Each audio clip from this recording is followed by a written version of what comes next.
Of the 613 commandments, 248 are positive, you shall, and the remaining 365 are negative commands, you shall not.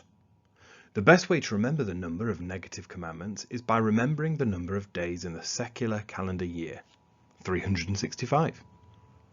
There are two main categories of mitzvot in the Torah, ritual and ethical.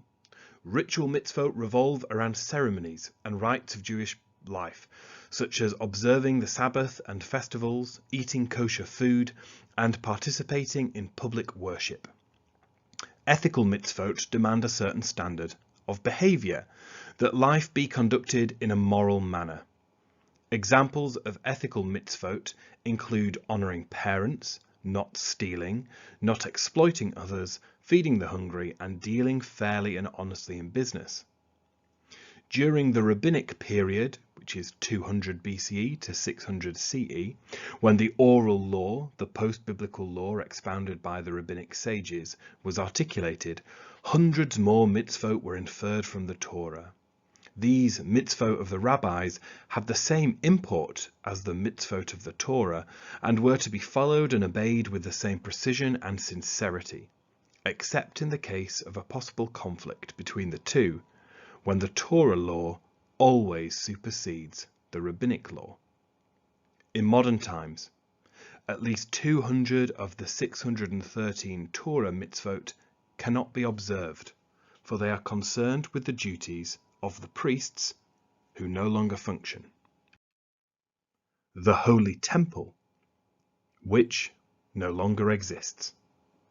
Animal sacrifice, which is no longer offered, and living in the land of Israel, which many Jews do not.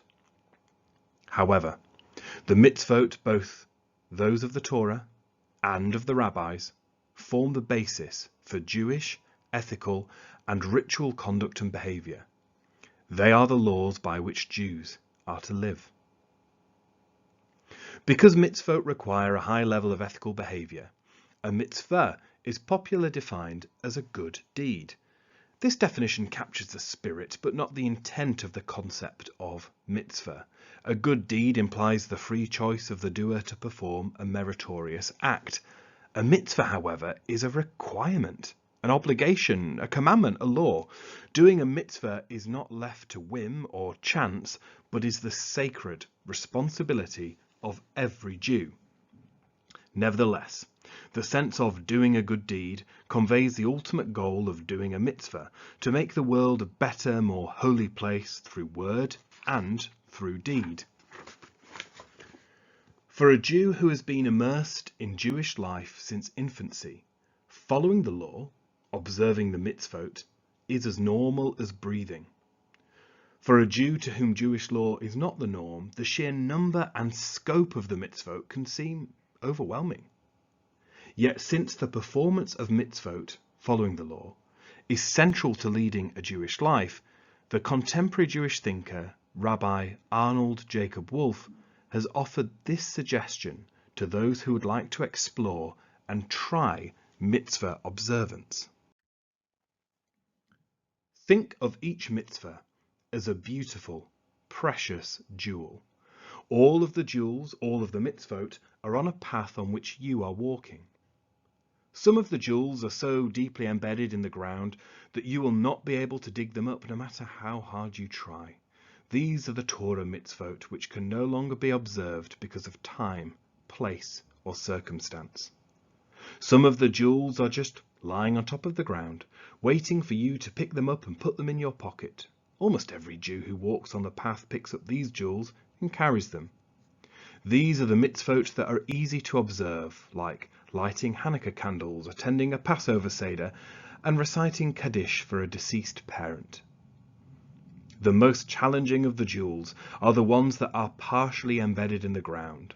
They are partially visible to you, with their shiny facets poking up through the earth.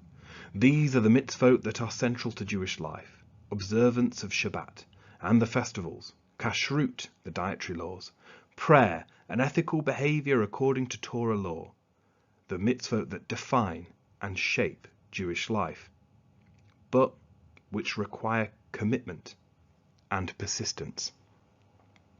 To pick up these jewels requires some work, some digging. It is the job of each Jew, walking on the path to try to dig up some of these partially embedded Jews, one at a time. Try one. You may dig and dig to no avail. This jewel may not be for you. Try another.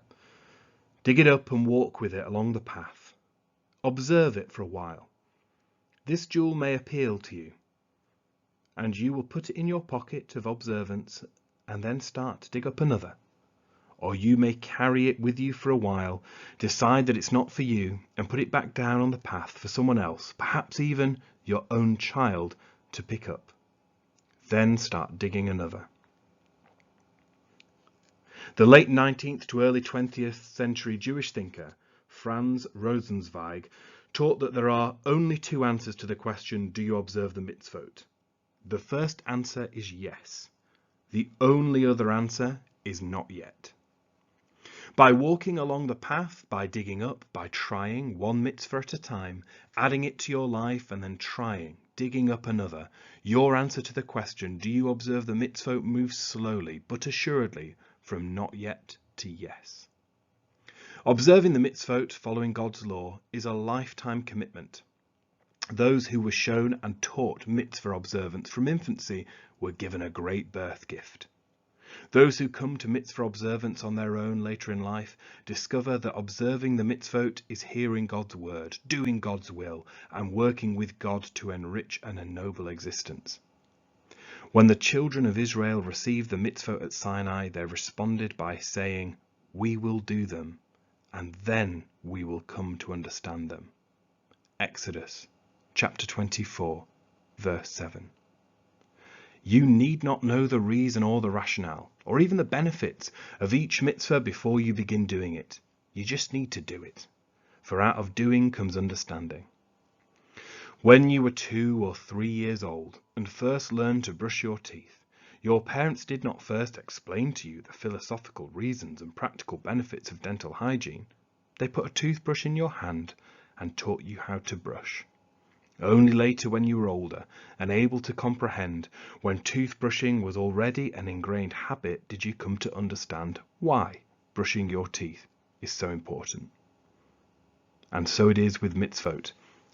You do them, and when you're able to comprehend, you come to understand and reap their great benefits. Even after God's awe-inspiring revelation at Sinai, no one asked Moses what his people believed, only what mitzvot they performed. For while it is rooted in faith, in creed, Judaism is not a religion dependent on profession of belief.